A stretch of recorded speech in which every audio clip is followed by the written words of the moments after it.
Hello,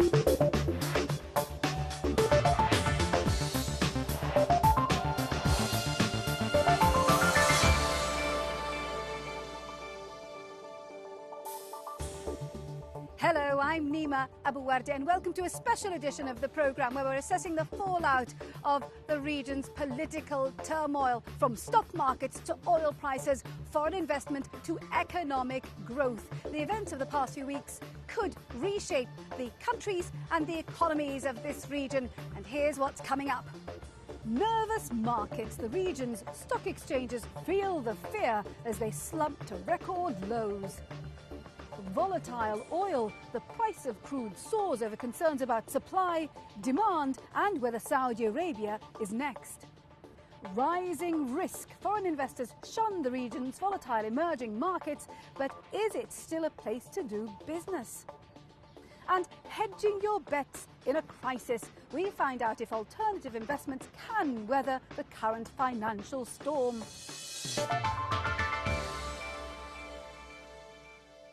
But first, it's been a volatile few weeks on the region's stock markets. Several of the Gulf's key exchanges slumped to new lows as investors pulled out their cash. But could the declines be down to panic selling by nervous investors, or could the falls have a longer-term impact on the region? Well, Katie Watson has been talking to some investors to find out. The region's protests have sent shockwaves around the world, and as fighting intensifies in Libya, the financial markets are being hit by strong ripples. In contrast to last year, which saw stocks across the Arab world rise nearly 10%, the 5 weeks after protests in Egypt started, the value of the region's shares fell by $140 billion. The week before last was particularly bad. Saudi Arabia's stock exchange fell to its lowest level since 2008, and Dubai's stocks fell to a 7-year low. But this week has seen a recovery. Stocks across the region have won back some of their losses in recent weeks. Here at Dubai Stock Exchange, trading has finished for the day and the market has actually closed up. We haven't seen the extreme falls that we saw the week before last. Some analysts blame that sell-off on panicked investors trying to get out of the market amid growing concern about the political unrest here in this region, but that markets would settle down, especially if oil prices came down too. But with little sign that political unrest is coming to an end anytime soon, traders will be keeping an eye on the markets for a little while yet. Things develop hourly or daily. It's really hard to predict how the market performance is going to be in the next, week or 10 days. Last month is bad, very bad. Maybe 15% come down, because this is in GCC and Middle East also, no? This little problem will be. We are finishing from the financial crisis. We thought everything now it is starting to go up, but unfortunately, because of again we are entering in the other stage for the politics in Arabic countries. So now we are not settled for might be until the end of this year. So hopefully after that everything will go up. These hopes rest on what happens elsewhere in the region. Stock markets in the Gulf are at the mercy of Saudi Arabia. Because Saudi is the biggest economy in GCC, and it is very much correlated because of the energy as well. You know, Saudi is sitting on 20% of the proven oil reserves. Anything in Saudi does impact the rest of the market. Brokers here say both foreign and local institutions have stayed away from the market in recent weeks. Those left are mainly individual traders who buy and sell on any news that happens. That makes markets volatile at the moment. What we've seen trends happening this time is everybody thinks something may happen on the weekend. It's always a Friday that they call something. So you find a lot of the traders, what they do is they open positions beginning of the week. Before the end of the week, they close those positions, worried that maybe on the weekend something happens, and so on. These kind of trends will move because it's individuals who are taking those decisions based on their best judgment. With concerns in Libya escalating, uncertainty will continue to weigh on the minds of these traders. The question, who's next, is being asked by many. 2 months ago, you asked me this question, will Egypt be there in 2 months? Everybody would have said, you're crazy, nothing like that will happen. So just because we cannot see it, imagine things happening, doesn't mean it cannot happen. But I believe this will be a more stable region, And I believe once the dust settles in the outside MENA region, I believe probably this region could benefit, because what we see is government spending increasing to the levels to try to please the citizens of those countries, and that should translate into a growing economy and maybe start a boom that we're waiting for the past 4 or 5 years. But that means sitting it out for the long term. With stocks still very volatile, a boom isn't on the cards quite yet. So that's the view from the trading floor. But what about institutional investors? Well, the great and the good from the hedge fund industry were gathered here in Dubai this week, and the political turmoil across the region was top of their agenda. So how worried are investors? Well, that's a question of Ashir Noor, Chief Financial Officer of Al Tawq, which is a family-run investment business based in Saudi Arabia. Look, investor class can be categorized into sophisticated and unsophisticated. You really can't do much about the unsophisticated one. They follow the herd mindset, they follow the copy-paste approach, they would see some negative headlines and they'd run. You can't really do much about them. Yes, they are the ones who are driving the markets down and causing concern, but we'll have to focus more on the sophisticated investors. To us, the turmoil can be of concern, but by and large, we are positive about the economic development, the reforms that are being done by the governments in the region, and we are bullish on the economy. But with other investments not doing well, has this meant that there's more uptake when it comes to funds? Hedge funds have become interesting simply because other asset classes haven't performed the way that the investor would have hoped it to perform. Real estate is down, equities are taking a battering currently. So hedge funds is definitely exciting and interesting, and the investor, the sophisticated investor, realizes that some allocation necessarily needs to be done into hedge funds, which, while it might theoretically be volatile, has generated better returns than other benchmarks, other indices of the world. Now, you keep talking about the sophisticated investor. What are the investors in this part of the world? Any investor who has been investing in different asset classes or alternative investment classes, I would consider them sophisticated. If they've just started out investing and they're throwing money at every fund that comes their way, they aren't sophisticated. But if somebody has been around for 10 years, I'm sure the learning curve of the investors out here is as top-notch as the Western world. So in terms of expectations, the investor's mindset, have you seen changes? Hedge fund industry has had a lot of negative headlines over the years. That will of course have an impact on investor sentiment, and it would be unfair not to discount that aspect. But by and large, the investor sentiment with this asset class has been in the positive trajectory, and the returns have been in the positive trajectory as well. So the investor, I think, is satisfied with what he's getting from this asset class. Ashir Noor of Al Tawq speaking to me earlier. So while stock markets slumped, the price of oil has soared, and concerns over whether the instability could spread to the world's second largest producer of oil, Saudi Arabia, has pushed prices up even further. But it's not all bad news. Higher prices mean that oil producing nations in this region are cashing in. So could that extra money offset the losses caused by the unrest? Well, Ben Thompson has been finding out. Concern about the unrest in the Middle East is taking its toll on its biggest export. The price of oil is rising slowly and steadily, well past $100 a barrel, and so far it's shown few signs of slowing down. But despite weeks of turmoil elsewhere in the region, it's the unrest in Libya that's worried the oil markets the most. Libya produces 2% of global oil output. It may seem a small amount, but as the first OPEC member to experience unrest, nervous investors are watching events there very closely. Libya produces 2%. I mean, it is one of the leading producers in the world. It's a member of OPEC, and it does produce a large scale of oil. 2% of 85 million barrels a day is still quite a lot of oil. And with there being very little room for manoeuvre in spare capacity, any disruption to anything now, it really does have a big effect on the market. So, disruption of Libyan crude going to Europe, which it tends to do, puts more pressure on light sweet crudes. And for Europe to get that crude from West Africa and North Africa and Middle East, anywhere else, is going to put pressure on where that would tend to go, because there's such a tight room for manoeuvre now.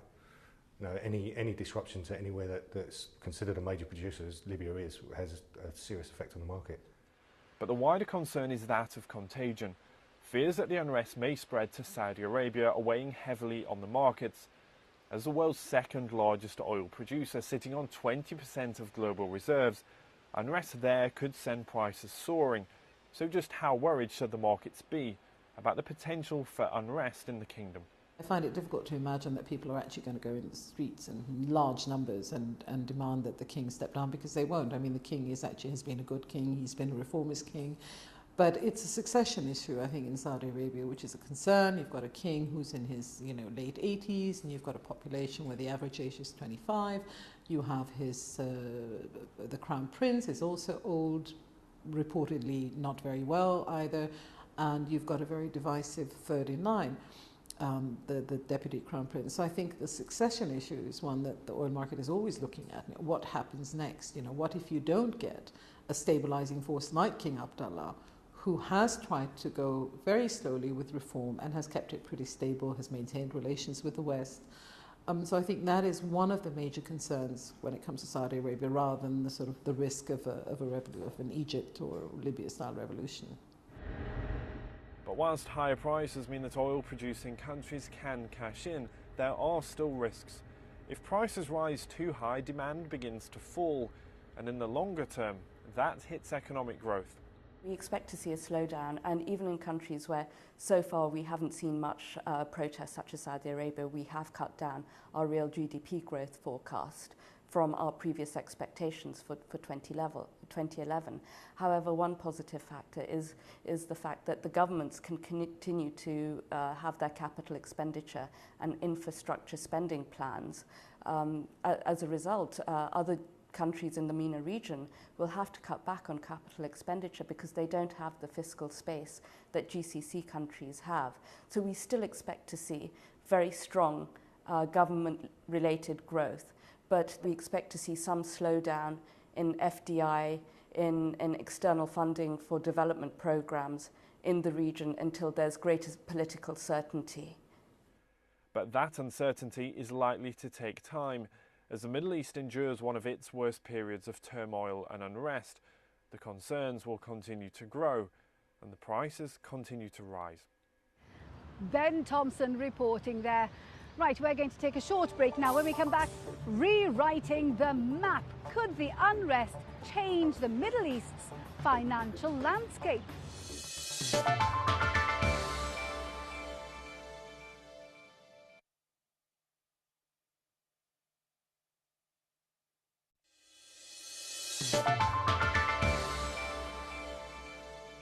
Welcome back to the programme. I'm Nima Abuwardi. Now, if 5 years ago you'd asked an expert where they think the region's financial hub would be, the answers would have ranged from Riyadh to Dubai to Doha. But with the political turmoil rewriting the region's political landscape, what's it doing for the region's financial one? Well, Philip Hampshire has been finding out. Trading floors across the Middle East have had a difficult last few months. Volatility has hit everything from stocks to bonds to currencies. So what does it mean for the various financial centres and their plans to become regional market hubs? Take Manama in Bahrain. It was once the early leader to become the Gulf's main financial centre. But markets hate instability and uncertainty. Can it come back from the protests occurring on its streets? Bahrain doesn't offer the sort of dynamic lifestyle that attracts or that encourages, different professionals to want to be located there. So in that sense, I don't think it offers, if you looked at it holistically, as much as Dubai has. And then if you want to compound that or add to that some of the recent political instability, that definitely now recently sets it back a few notches. Late to the race, but with the money and resources to catch up fast, is Doha. Has Qatar stumbled, or, as rivals have suffered turbulence, is it pushing ahead? Doha has not really caught up with the rest of the region, let's say with Dubai, with Bahrain, in terms of its financial center and in terms of becoming a regional hub. I think Dubai is ahead, and Bahrain has this competitive advantage in insurance, Islamic finance and asset management. Then there's Abu Dhabi. It has money and it has ambition. Will it carve out a place for itself? Abu Dhabi is obviously, I would think, the biggest contender against Dubai, not right now, but in 10 years' time, because there's an awful lot of money being spent in Abu Dhabi on infrastructure, there's an awful lot of money being spent in Abu Dhabi on creating a new financial centre. It's not there at the moment. It literally physically is not there at the moment. Once it has been built, once the infrastructure has been built, once the investment has been made, then it could be a very strong contender. The question is, can it catch up to where Dubai already is? With the region's largest population and, at one time, its biggest stock market, Cairo was also a contender to be the Middle East's main financial centre. So where does it stand? You know, what a tragic case. Frankly, I think they are in a state of absolute, one could only call it upheaval. The market, as we speak, I think has been closed for nearly 6 weeks. Investors, I think, must be absolutely out of their minds in terms of their ability to access the market, liquidity. I haven't seen the latest, if I may call it, the markets, the grey markets in that economy, but I feel that capital flight is inevitable. Cairo as a financial centre is an interesting option, but you have to wonder what's going to happen politically. And I don't think any of us know exactly how events are going to play out in Cairo, what kind of government, what kind of stability there's going to be in the future. And of course that is the one thing that financial centres need. They need stability, they need rule of law, they need certainty. Of course, the main contender to be the regional market hub is Dubai. The United Arab Emirates has managed so far to remain above the political turmoil its neighbours are experiencing.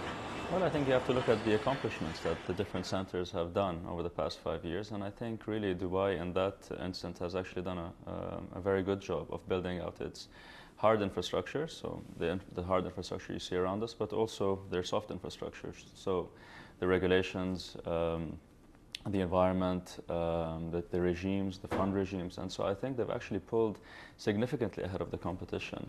What you've seen is a lot of people stumble. If you can imagine it as a marathon, then you know, Egypt has got cramp, Bahrain has got cramp, Doha's not match fit, Dubai is out in front at the moment. For each of these financial centres, whether you're Dubai, Doha or Manama, competition is also an important factor that has to be taken into account. There's no reason why they have to compete with one another if they can find different enough niches within the financial services industry. Back on the trading floors around Dubai's financial district, the DIFC, this is still the most commonly heard argument. Perhaps then, the Middle East has space for more than one major market. Instead of a single big fish in the pond, there will be many smaller ones working in cooperation. Philip Hampshire reporting there. And so, for now at least, it seems that Dubai remains on top.